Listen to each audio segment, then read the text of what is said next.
મોસમનો મિજાજ બદલાશે એવો હવામાન ખાતા દ્વારા વર્તારો મળી રહ્યો છે।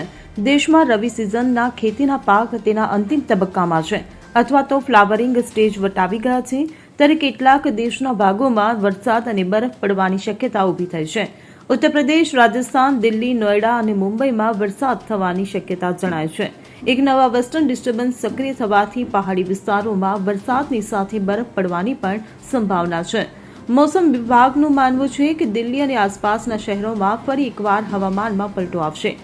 વાદળો છવાયેલા રહેવાથી દિલ્હી, હરિયાણા અને રાજસ્થાન સહિતના રાજ્યોમાં વરસાદ પડી શકે છે। આઈએમડીના જણાવ્યા અનુસાર દિલ્હી, રાજસ્થાન સહિત કેટલાક રાજ્યોમાં હવામાન પલટાની અસર જોવા મળશે। ગુરુવારે દિલ્હીમાં વાદળછાયા વાતાવરણ વચ્ચે હળવો વરસાદ થઈ શકે છે। આ વરસાદને પગલે ન્યૂનતમ તાપમાનમાં ઘટાડો નોંધાશે।